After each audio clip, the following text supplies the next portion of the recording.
The story of the boy with two shadows, written by Margaret Mahy. There was once a little boy who took great care of his shadow. He was quite a careful little boy with buttons and shoes and all the odd pieces. But most especially, he was careful with his shadow because he knew he had only one and it had to last him all his life.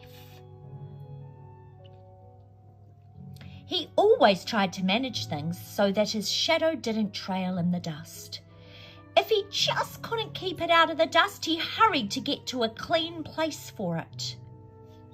The boy took such care of his shadow that a witch noticed it.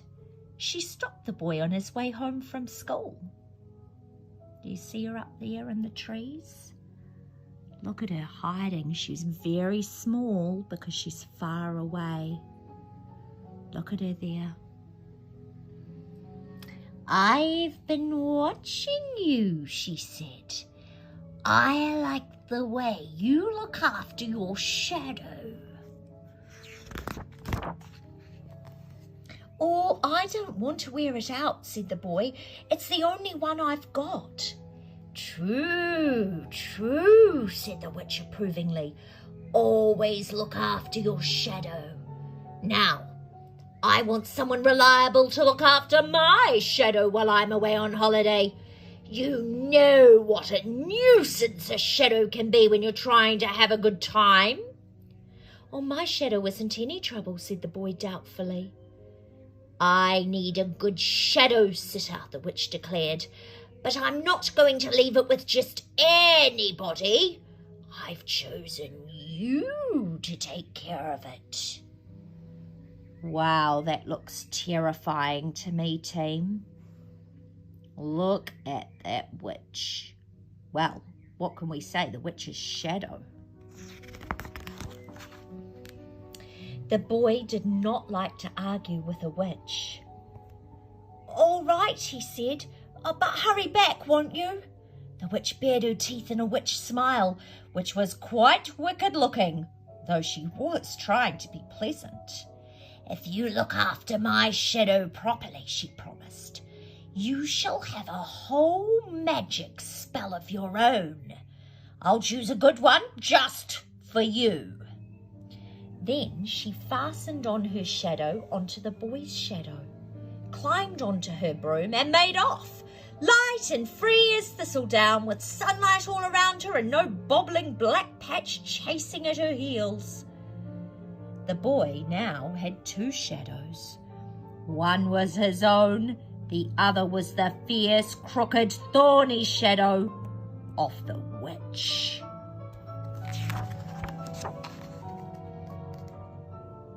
The witch's shadow was the worst behaved shadow in the world.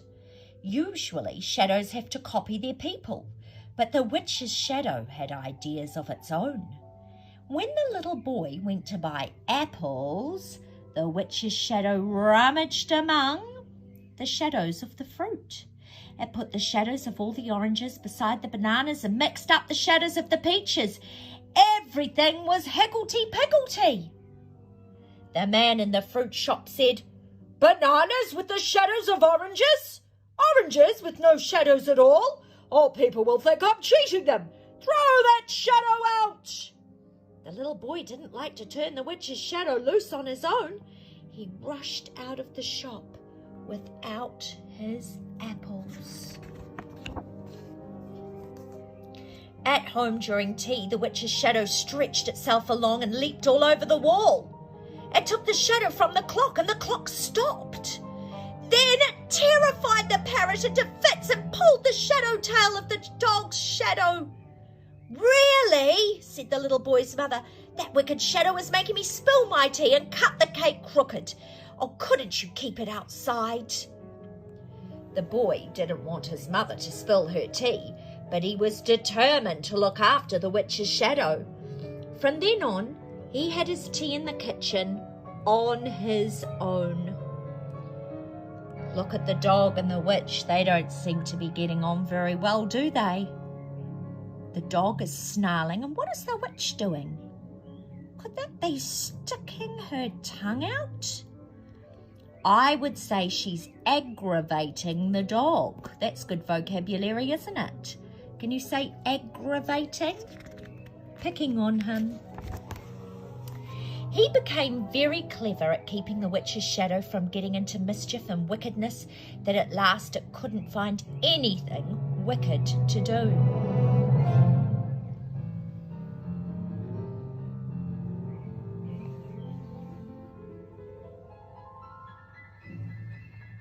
Naturally, this made it very cross. Uh-oh. Gosh, this little boy gets up to lots of activities, doesn't he?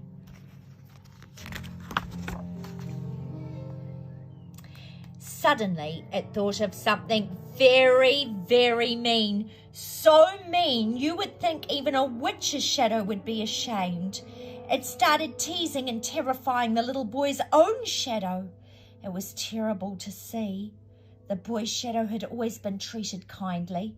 It did not know what to do now about this new fierce thing that pushed it out of gardens and gutters and pinched it, prodded it, poked it, treading on its heels as they hurried down the road. One day, the boy's shadow could bear this no longer.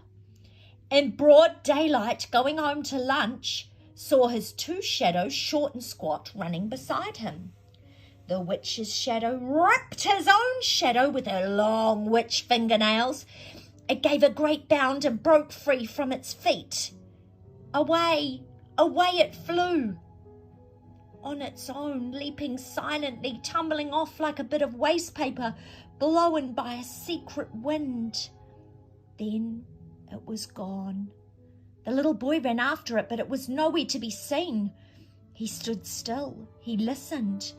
The warm summer afternoon was so quiet he could hear the witch shadow laughing, or rather he heard the echo of laughing, because as you know, an echo is the shadow of sound and sometimes the sound of a shadow.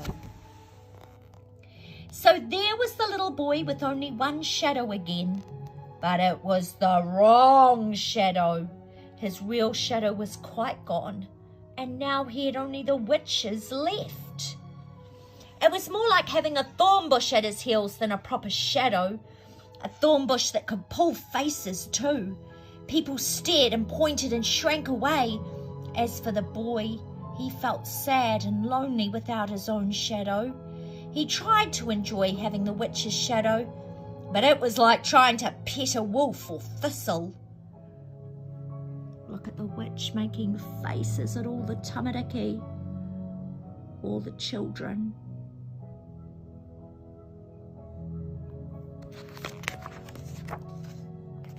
At last the witch came back. She wrote the boy a letter in grey ink on black paper, telling him to meet her that night at midnight and to be sure to bring her shadow with him.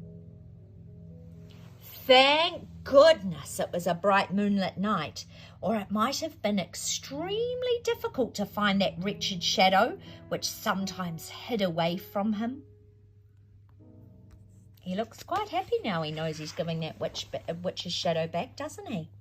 Ah, said the witch when she saw it, and she whisked it back in half a minute, less than no time, or even faster.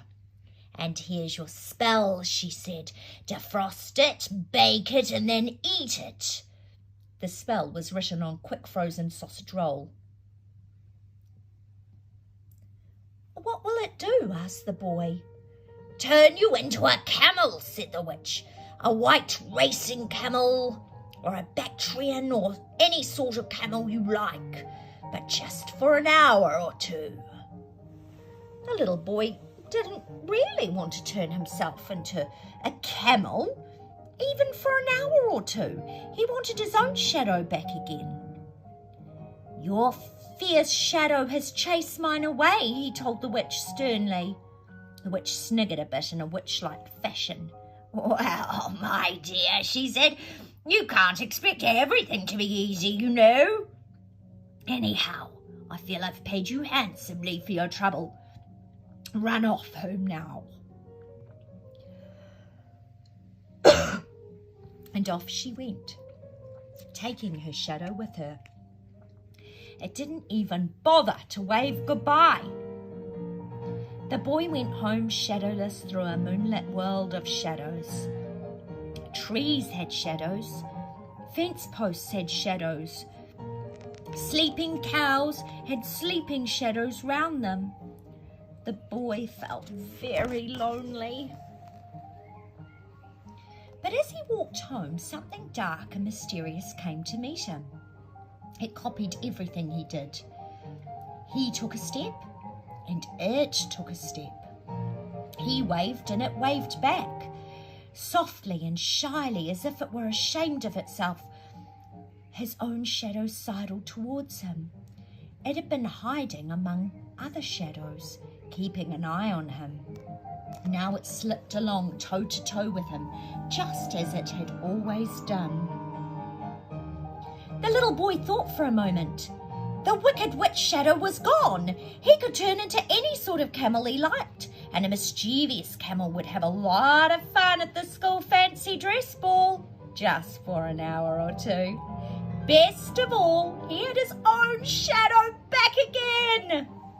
He was so pleased. He did a strange little dance in the moonlight while, toe to toe, his shadow danced beside him. Title: The Boy with Two Shadows. Author: Margaret, Mahy, illustrated by Jenny Williams. Characters: the boy and the witch. Point of view: third person omniscient POV conflict, person versus person. Plot: a young boy who agrees to take care of a witch's shadow while she is on vacation finds that having two shadows creates some unexpected problems. Submitted by Crystal May. Thank you for listening my story. Bye.